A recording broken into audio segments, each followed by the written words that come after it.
Bienvenue sur le Courrier du Cœur. Je suis Tina Carr, votre hôte, votre coach et confidente. Le Courrier du Cœur, c'est votre podcast pour mieux comprendre les relations interpersonnelles, les dynamiques amoureuses et les rapports entre hommes et femmes. Je parle ici de tout, sans tabou. C'est parti.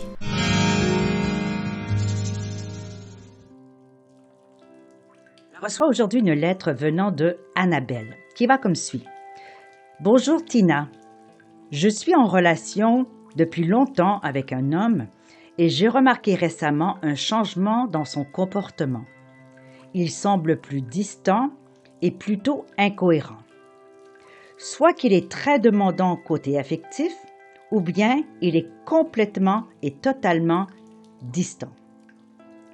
J'ai pu voir sur son téléphone, c'est une coïncidence si je l'ai vu, qu'il ajoutait plusieurs filles sur les réseaux et il semblait regarder particulièrement leur profil avec les publications les plus osées. Il est aussi sur des groupes où plusieurs mecs postent des photos 3X. Je sais que les hommes regardent parfois des sites porno, etc., mais cela me met vraiment mal à l'aise. Est-ce normal ou c'est plutôt de la tromperie? Merci de vos réponses, Annabelle. Chère Annabelle, eh bien, nous sommes ici dans une problématique qui semble toucher beaucoup de gens. Pourquoi ceci? Eh bien, parce que les médias sociaux sont des plateformes absolument fantastiques pour certaines choses, mais aussi, comme toujours, il y a le revers de la médaille et ça permet d'avoir accès à des tentations, avoir accès à une multitude de personnes qu'on ne connaît pas et sur lesquelles nous pouvons, à la limite, fantasmer. La disponibilité des gens sur les médias sociaux est absolument extraordinaire et surtout, la façon dont les gens utilisent les médias sociaux est souvent reliée à un manque d'estime de soi, à un besoin de validation, à un besoin de reconnaissance. D'où les posts souvent qu'on voit affichés soudainement. Et si dans la demi-heure, il n'y a pas, 100 likes ou 100 cœurs, eh bien, le post en question est retiré par la personne qui l'a mis sur le site. Alors, vous voyez bien qu'ici, nous avons affaire avec des gens qui ont besoin de cette reconnaissance et de l'autre côté du spectre, bien entendu, il y a ces gens qui vont donner de l'attention à ces personnes-là qui s'affichent. Et c'est souvent, effectivement, les hommes qui vont aller vers les femmes qui s'offrent assez crûment sur des photos osées, parfois dans des messages directs ou des messages cachés, mais plus souvent qu'autre chose, sans aucun scrupule, elles affichent donc leur image parfois très dénudée d'elles-mêmes sur les médias comme Instagram, Facebook, Snapchat, etc., etc.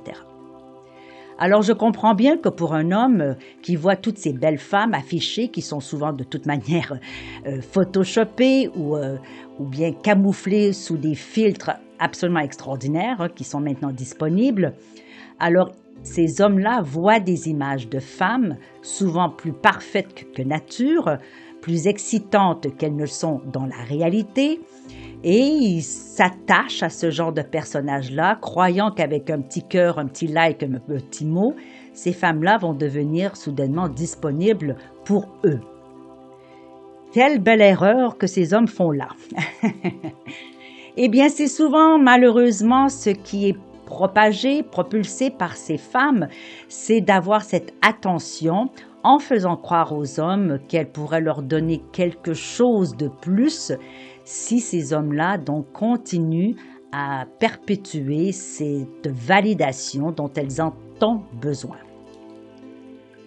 Alors, est-ce que c'est de la tromperie ou est-ce que c'est normal? Mais déjà, il faudrait définir qu'est-ce que la normalité. La normalité actuellement dans les relations de couple, eh bien franchement, je n'en vois plus tellement parce que qu'est-ce que veut dire la normalité? La normalité, si on prend le sens étymologique du mot, veut bien dire ce qui correspond à la norme. Donc, une norme qui est établie par un système, par une société, par une famille, par un couple, par quelqu'un. Alors, pour l'instant, la normalité, eh bien, il n'y en a plus vraiment. Actuellement, les couples ne sont plus en mesure de s'attacher à une norme et c'est peut-être bien ainsi. Ce qui veut dire que chaque couple peut maintenant construire leur relation avec les paramètres qu'ils décident ensemble pour former ce couple-là nouveau, ce nouveau couple donc dans nos sociétés qui sont un peu olé olé. Alors, est-ce que c'est trompé? Là est la grande question. Où est la tromperie? Où est l'infidélité? Où est la ligne qui définit finalement le couple sans infidélité, sans tromperie, et le couple avec infidélité et avec tromperie? La ligne est parfois très mince et très difficile à reconnaître et ou à définir. Alors c'est ici que le couple doit vraiment se prendre en main et décider à l'avance, préférablement, sur ces fameux paramètres afin qu'il n'y ait pas ce questionnement que vous avez actuellement, chère Annabelle, de savoir si c'est normal ou pas. Il fut un temps où la norme était, je parle de ça peut-être dans les années 40-50, où la norme était, bien, je vais te courtiser pendant 5, 6, 7 ans, et nous pourrons ensuite avoir une relation plus intime à travers le mariage. Ensuite, on a eu peut-être, je sors, je vais au restaurant, je fais quelques rencontres avec toi et ensuite, donc j'aurai de l'intimité. Et maintenant, bien, on connaît bien ce qui se passe sur un simple swipe de Tinder. Eh bien, on peut avoir des relations intimes avec quelqu'un sans trop de problèmes. Alors, vous savez bien, les normes, donc, ont beaucoup changé. La question qu'il faut que vous posez pour vous-même, c'est qu'est-ce que c'est pour vous l'infidélité? Qu'est-ce que c'est pour vous la tromperie? Elle est où votre limite? Et je reviens souvent à ce fameux schéma de la compatibilité des relations, du toi et de moi, dans lequel chacun arrive avec son bagage et au-delà de quel il y a une ligne de rupture qu'il ne faut pas franchir d'un côté ou de l'autre. Et lorsque ce schéma-là n'est pas installé dans le couple, lorsqu'on ne connaît pas la ligne de rupture, c'est-à-dire la ligne où on ne franchit pas selon les paramètres installés, eh bien, il est difficile, dans la situation, par exemple, dans laquelle vous vous trouvez, de savoir si c'est une tromperie ou pas. Alors, de mon côté, voici ce que j'en pense. À partir du moment où quelque chose, quelques actions, quelques likes, quelques conversations, quelques échanges, quelques partages, quelques rencontres, quelque quoi que ce soit est fait dans le secret et à l'insu du partenaire, dans mon modèle du monde à moi, il y a tromperie, il y a infidélité. Pourquoi? Parce que si la personne n'avait aucune intention derrière ces petits cœurs et ces petits messages, eh bien, cette personne-là serait tout à fait en mesure de vous montrer clairement et facilement tous les messages qu'il échange avec ces femmes sur ces médias sociaux. Si votre partenaire ne souhaite pas vous montrer ce qu'il fait, ce qu'il dit, ce qu'il échange, eh bien, c'est quelque part, il y a quelque chose de louche. Parce que quand on est dans la transparence, chère Annabelle, eh bien, il n'y a pas de souci. Vous voyez, par exemple, que votre copain fait un like à une amie parce qu'elle a, je ne sais pas, moi, elle a reçu son permis de conduire, il n'y a pas de souci. Mais lorsqu'on commence à liker des images de femmes posées dans des situations suggestives ou à peine habillées, eh bien, on peut vraiment se questionner sur les intentions derrière ces likes. Ce n'est pas innocent. Il faut qu'il y ait une intention derrière, parce que pourquoi le ferait-il? Ce n'est pas simplement parce qu'il est un bon samaritain et il veut faire plaisir à la fille pour l'aider à développer son estime de soi. Je serais très surprise que ça soit cette raison-là. Donc, ça veut dire que votre partenaire s'installe dans des relations plus ou moins douteuses avec ces femmes en espérant quoi exactement? Les hommes, malheureusement, avec la facilité d'accès à de multitudes de femmes sur tous les réseaux s'imaginent qu'en attirant leur attention, ils ont peut-être une chance d'avoir autre chose que simplement un clin d'œil. Quel intérêt s'il n'y a pas derrière une intention? Je ne dis pas ici, Annabelle, que votre partenaire est infidèle ou qu'il vous trompe, c'est pas ce que je dis, mais il faut questionner la situation. Pourquoi fait-il ça? Qu'attend-il exactement? Il est fort probable qu'ils vous disent « Ben non, j'attends rien du tout, je fais ça pour m'amuser, je fais ça juste pour me divertir, juste pour regarder. » Mais qu'est-ce que ça veut dire de passer du temps à regarder des femmes, qui n'est pas donc vous, de toute évidence?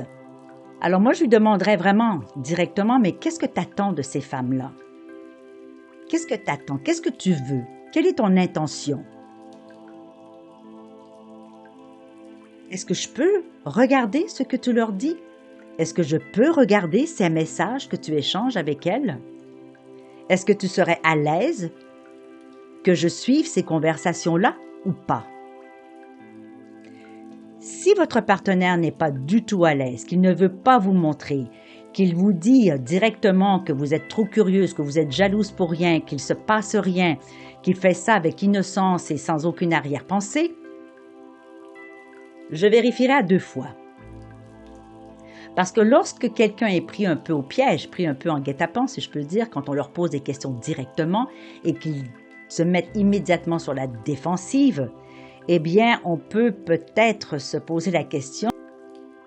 Parce que quelqu'un qui est honnête, quelqu'un qui trouve aucune façon de garder tout ceci en secret, va vous montrer les messages sans aucun problème. Il va dire, ben regarde, moi, c'est pas grave, je fais juste m'amuser. Par la suite, par contre, il faut, à mon avis, remettre en question tout ce comportement-là. Remettre en question l'habitude qu'il a d'être sur ces sites, d'être sur ces médias sociaux avec les potes et lui demander vraiment en quoi est-ce que cela aide votre relation, en quoi cela enrichit votre relation et surtout en quoi cela valorise votre relation et ce que vous représentez pour lui. Parce qu'il est entendu qu'une femme qui se sent donc trompée ou finalement écartée au profit d'autres femmes, même si c'est juste du virtuel, bien nécessairement, il y a une baisse d'estime de soi, il y a une baisse de confiance en soi et on se demande vraiment si on est suffisante pour le partenaire. Alors évidemment, là, on peut se mettre à se comparer, on peut se mettre à se dire, mais voilà, celle-là a des plus gros seins, elle a le plus gros derrière, elle est plus taille plus fine, elle est plus jolie, bla, bla, bla, bla. Et finalement, qu'est-ce que ça donne? Qu'est-ce que ça donne de plus à la relation? À mon avis, pas grand-chose. Au contraire, la preuve en est, c'est que vous êtes inquiète, cela vous met mal à l'aise. Alors, est-ce que c'est normal? Je suis bien mal placée pour vous dire que c'est normal ou pas par les temps qui courent, mais sincèrement, lorsque je reçois les couples en cabinet, je leur dis que non, c'est pas normal. Si c'est en secret, si c'est en cachette, ce n'est pas normal. Pourquoi l'attention qu'il donne à ces femmes-là, il ne vous la donne pas à vous? S'il aime que les filles soient habillées de telle ou telle manière ou qu'elles fassent telle ou telle chose, peut-être qu'il serait intéressant qu'il vous le demande et que vous acceptiez ou pas finalement, que vous développiez ensemble peut-être des jeux qui vous réuniraient dans une intimité qui serait la vôtre. C'est important effectivement de développer un peu l'imaginaire et de voir de quelle manière est-ce qu'on peut combler les besoins des uns et des autres, les désirs des uns et des autres, les fantasmes des uns et des autres, par des jeux de rôle, par l'exécution de certains comportements intimes. Ça peut être vachement amusant entre partenaires, dans le couple. Mais si la personne doit aller ailleurs pour avoir cette satisfaction visuelle et peut-être finalement d'avoir aussi une satisfaction physique en solo, en quoi est-ce que cela nourrit votre couple? Alors, c'est ce que je ferais, chère Annabelle. Je poserais directement la question, je lui demanderais si c'est secret ou s'il veut bien vous les montrer. et de voir avec lui de quelle manière est-ce que vous pouvez développer ensemble des contextes qui vous permettraient de vous réunir sous d'autres couleurs pour que vous puissiez enrichir votre relation intime, que vous puissiez enrichir votre vocabulaire intime, vos comportements intimes, vos positions, vos situations, vos amusements finalement, parce que la relation intime, c'est un jeu. C'est un jeu qu'on partage avec l'autre, c'est un jeu qui est enrichissant, qui nous unit, qui nous rapproche. Et le fait d'aller voir ailleurs, ne serait-ce que par virtuellement, eh bien, ça fait tout le contraire. Et beaucoup de gens viennent me voir pour cette même situation. Est-ce qu'il m'a trompé? Quelque part, oui. Parce que c'est dans le secret, parce qu'il ne veut pas vous le dire, parce qu'il ne veut pas vous montrer ces messages-là. Et si c'était le cas inverse, est-ce qu'il accepterait votre comportement envers des hommes si vous agissiez de la même manière? Probablement que non. Donc ce n'est pas anodin tout ceci. Alors mettez vos paramètres, définissez ensemble quel genre de couple vous voulez vivre ensemble et qu'est-ce qu'il est permis et pas permis, afin que vous ne puissiez plus finalement avoir ces inquiétudes et que vous puissiez construire ensemble une relation saine, honnête, intègre et, je l'espère, durable. Voilà Annabelle, j'espère que ceci vous a aidé et n'hésitez pas à me contacter pour faire le suivi de tout ceci. Je crois que nos auditeurs-auditrices seraient bien contents de voir la suite de cette histoire parce que je suis à peu près certaine que vous n'êtes pas la seule à vivre cette situation. Nous voilà à la fin de cet épisode du Courrier du Cœur. Merci d'avoir été là et d'avoir partagé ce moment avec moi. J'espère que vous y avez trouvé de la valeur. Si vous ne l'avez pas déjà fait, eh bien, je vous invite à vous abonner à ce podcast afin de manquer aucun épisode. Et vous pourriez, par la même occasion, si le cœur vous en dit, écrire un commentaire ou laisser une appréciation avec quelques étoiles. Alors, je vous retrouve dans un prochain épisode du Courrier du Cœur. Mon nom est Tina Carr, je suis votre hôte, votre coach et votre confidente. À bientôt.